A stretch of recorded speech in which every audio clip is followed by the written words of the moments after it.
Jelajahi cara baru mendapatkan informasi. Download Metro TV Extend sekarang. Oke, ketemu lagi di Hot Kontroversi. Lanjut diskusi soal Sambo tanpa white kopi, kopi luwak. Otak saya ini selalu macet. Inilah obatnya.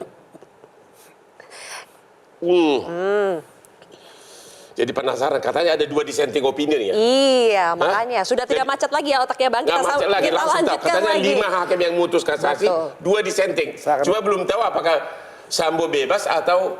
Ya, kita tidak tahu dissenting opinionnya apakah mereka menginginkan Sambo bebas atau mereka menginginkan hukumannya tetap sama seperti di pengadilan negeri ataupun di pengadilan tinggi. Bagaimana, Prof. Gayus? Soal yang Bapak dengar apa? Ya, saya hanya mendengar juga di media bahwa memang di zaman saya pun hakim-hakim itu tidak langsung musyawarah, tetapi mempersiapkan pendapat hukumnya itu melalui tulisan yang dibuka seketika. Ada 2 perbedaan, tetapi ketika musyawarah tidak ada perbedaan lagi. Itu informasinya kita lihat. Jadi dissenting itu nanti kita baca itu. Ini belum ada bocoran nih dari sebagai pensiunan Hakim Agung. Belum, karena itu bukan yang dissenting opinion itu Hakim Agung Jupriyadi dan juga Hakim Agung Desnayeti. Ya? Itu ada yang membantah.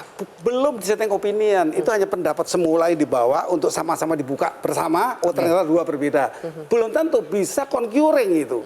Concurring itu pendapatnya beda, tapi statementnya sama. Hukum mati atau bebas. Sama. Ya, dalam rilis MA mengatakan ada 2 hakim yang dissenting opinion ya. Tadi saya bacakan salah satunya adalah Hakim Desnayeti dan juga Hakim Jupriyadi. Tapi dari MA juga menjelaskan itu belum dissenting. Karena dissenting itu ada pada musyawarah hakim.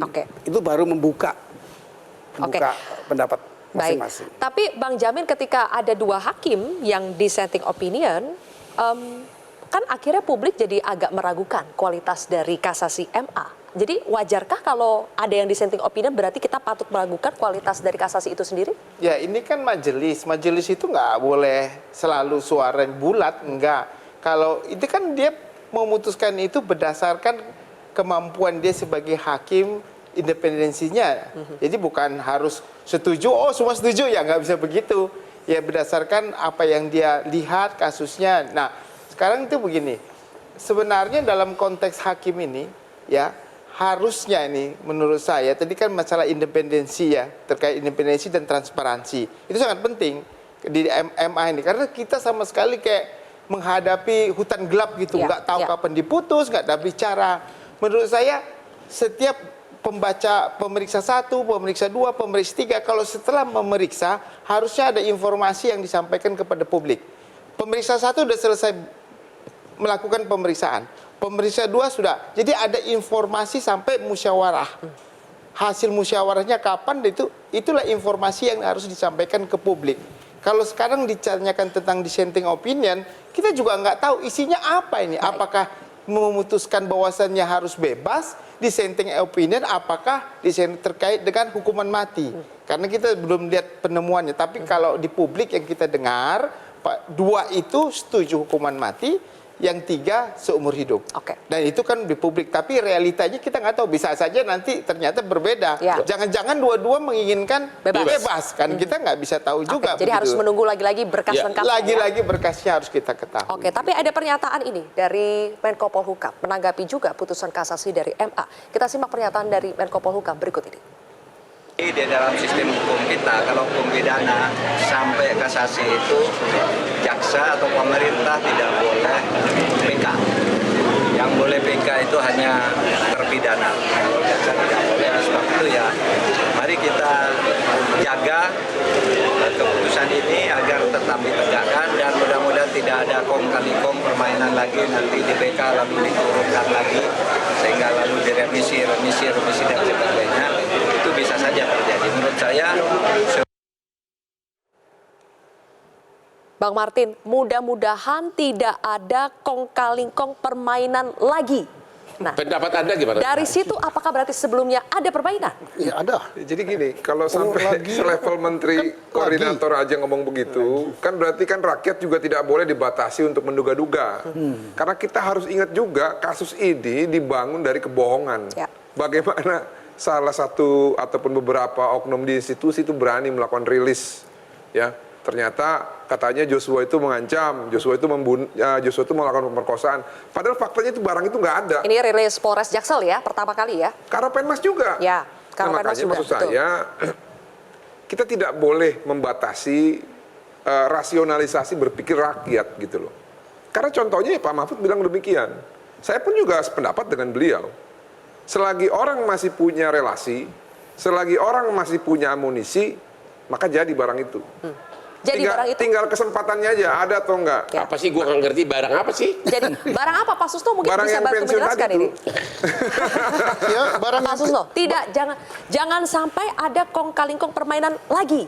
Ya, itu menteri senior ya. Ya. Mantan DPR. hakim, mantan DPR, mantan ketua MK. Lah, kalimatnya kan jelas sekali. Jangan ada permainan kong kali kong lagi. Nah, lagi ini berarti kan sebelumnya ada. Ya. Menteri loh yang ngomong, dan aku pun yakin itu ada. Nah, buktinya, hakim menjatuhkan putusan, berarti dia yakin itu bersalah. Dari setiap awal ini sudah yakin dia bersalah. Hakim pun, Bapak Mahkamah Agung tadi menyatakan bersalah, buktinya divonis. Tetapi yang tidak ada itu adalah kepekaan. Dan beliau lupa hukum yang tertinggi itu adalah keadilan. Keadilan tidak ada di sini. Kita melihat wajah Pak Samuel. Kita melihat bagaimana kasus ini menguras perhatian seluruh bangsa. Tahu-tahu putusannya sang putri hanya 10 tahun. Mm-hmm. Kemudian si Kuat Ma'ruf 8. Diskon 5 tahun. Diskon 10 tahun. Dari 15 diskon jadi 10. 5 tahun. Ya. Lah, ini tidak adil. Ketidakadilan inilah yang menjadi problem sekarang ini. Teori-teorinya sudah disampaikan oleh beliau-beliau. Ini bagus sekali teorinya. Tetapi dalam pengeterapan akhir dijatuhi hukuman segitu. Oke. Sehingga rakyat bertanya, oh pantas di Mahkamah Agung banyak hakim agung yang ketangkap. Oh pantas di pengadilan kita. Tapi kita salut dengan Pengadilan Negeri Jakarta Selatan yang dengan susah payah, dengan pengawalan kita menjatuhkan hukuman itu. Tapi kita kecewa ya. Ya memang siapa bilang tidak kecewa? Kecewa. Oke. Indonesia menangis hari Ya, ini. ya. Ketika disebut ada permainan lagi, kan biasanya yang paling gampang tertuduh itu adalah terdakwanya karena mereka punya kepentingan. Bagaimana Pak Erman menanggapi itu? Ya, kalau, jadi tertuduh ini. Ya, artinya kalau saya kan tentu sesuai dengan pengalaman kita dong. Pengalaman kita dari sejak menangani Ricky Rizal termasuk kasasi, saya belum pernah mendekati ke Mahkamah Agung. Saya hanya melihat website. Atau hanya dapat imbas positif. Malah Imbas positif. Dan kalau PC kurang otomatis. Kemudian selama yang memberitahu ini juga pers. Jadi kemarin saya ingat Pinter Pak sekali. Erman apakah sudah tahu mau ada putusan? Belum tahu. Besok akan angin putus, AC Pak. yang bocor. Ya udah, jadi tidak ada kita. Yang jelas keluarga Ricky hanya berdoa. Anda melihat nggak bahwa kalau PC dikurangi, memang konsekuensi imbas positifnya, Ya. klien Anda harus dikurangi. Bisa, tapi saya punya keyakinan. Tambah Anda harus capek-capek. Tapi saya punya keyakinan dari awal di kasasi saya berpikir kasasi ada perubahan terhadap klien saya. Tidak mungkin akan lebih dari putri ya hukum. Jadi saya punya keyakinan dengan fakta, dengan pembelaan, dengan pledo, dengan memori yang makanya selalu saya menyampaikan tolong harapan kepada Hakim Agung. Tapi kan klien Anda tetap divonis bersalah dengan hukuman ini kan? Ya, tetap bersalah. Hanya hukumannya di korting, Ya, imbas positif. Oleh karena itu masih tetap kita melakukan suatu upaya hukum lagi. Oke. Karena menurut kita Imbas belum positif. tepat dan masih keliru. Baik, oke. Kita. Prof Gayus tadi Pak Susno kan bilang ini akan berdampak buruk pada citra lembaga peradilan kita. MA nanti dianggap pantas kalau ada hakim MA yang ditangkap dan lain sebagainya. Tadi juga disebut bahwa ini tidak ada ketidakadilan, hakimnya tidak peka, tidak punya hati nurani. Anda sebagai mantan hakim MA miris tidak? Begini, kita harus mengukur keadilan itu di tingkatnya. Di tingkat yang sekarang di kasasi ini, jaksa JPU disampaikan oleh Pak Ketut tadi. Apa katanya? Saya sependapat dengan putusan ini karena ini dulu seperti itu saya tuntutnya. Sambo itu seumur hidup. Iya. Itu kata Pak Ketut. Kata Bapak, menurut Bapak? Ya saya tidak berani lah kalau melawan hakim yang bertugas hari ini. Dia salah, dia bermain. Tidak berani Pak saya. Itu fitnah karena tidak benar. Jadi Bapak nunggu putusan aja begitu? tidak juga begitu. Kita berhak, katanya kita bebas untuk melakukan apa seperti Pak Mahfud. Jadi lah. menurut Bapak, Pak Susno ini kelewatan gitu? Main-main pendapat begitu aja? Oh enggak, Pak Susno Pendapat ini bebas. Ini bintang 3. Oh, kalau saya berpendapat tadi kalau dipaksa juga, Sambo tuh bebaskan saja. Apa? Bebaskan. Malah bebas, tambah Kok tidak malah peka bebas? dong, Prof Kan saya belum Gayus. selesai ngomong dipotong lagi. Ya oke, gimana Pak? Dari segi Sambungan saya penting. Iya, silakan. Kalau Pak Sambo bisa merubah Polisi. polisi Nah, dengan membuka semuanya dari awal, ya nggak bebas langsung keluar, dihukum tidak ringan, tidak terlalu berat, apalagi hukuman mati jadi ada jauh. syaratnya. Ya ada syaratnya, jadi potong-potong dulu makanya. Nah itu kesempatan masyarakat menilai bahwa kasus ini blessing in disguise. Tapi kan justice kolaborator nggak bisa terdakwa utama. Kalau dia harus ngaku-ngaku, kan berarti kan seolah-olah justice Tidak kolaborator. selalu ya. Justice kolaborator itu kan hanya posisi saksi yang dibingkai oleh ketentuan peraturan. Hari Oke. ini dilakukan oleh LPSK. Baik. Pada saatnya ya bukan LPSK, LPSK saksi. Ini kan bukan sebenarnya terdakwa juga dia. Nah, pendapat saya nanti ada lembaga yang membidangi justice kolaborator atau GC. Lembaga khusus itu. Nggak dicampur aduk. Dia saksi tapi dia menerima juga terdakwa. Terima laporan juga. Gimana? Bang Martin mau menanggapi Prof Gayus? Kalau kita ikuti cara berpikir Pak Gayus ini, berarti kita butuh hukum yang baru. Karena gini, tadi kan Pak Gayus bilang ternyata memiliki pendapat yang lebih ekstrim, bebaskan saja dengan syarat. Sekarang siapa yang bisa menjamin kalau dibebaskan Sambo, dia mau mengungkap hal yang lebih besar? Ada jaminan nggak? Karena ini urusan hukumnya berbeda loh. Urusan 340, urusan dia membongkar misalkan ada keburukan di dalam institusi itu urusan lain. Bukan. Itu tidak masuk dalam surat dakwaan. Bukan, Belum ada itu ketentuan. bukan hukum baru, niat yang baru. Niat dari seseorang yang niat sudah itu bersalah siapa yang ini. bisa menjamin bahwa Pak Ferdi Sambo akan komitmen. Oh ya, kalau minta jaminan itu bank, bukan kita. Nah masalahnya keluarga korban ini sudah Utang ditinggalkan bukan oleh jaminan. Ini anaknya. bukan utang. Siapa yang bisa jamin bahwa Ferdi Sambo itu akan membongkar Bukan institusi? jaminan. Ya. Nah, makanya gini, saya sih nggak heran lah ya, karena kan tadi Pak Gayus juga bilang orang berbeda-beda Ya. pemikiran. Nah, cuman saya di sini sependapat dengan Pak Susno bahwa memang tidak ada hati nurani di sini kalau menurut saya, khususnya dalam cerminan putusan untuk Putri Chandrawati. Itu aja udah. Iya. Terkait ini saya ingin sampaikan, ada permasalahan pada waktu jaksa mengajukan tuntutan karena terlalu rendah pada saat tersebut. Untuk Putri, untuk Ricky dan juga untuk Kuatmaruf. Ya.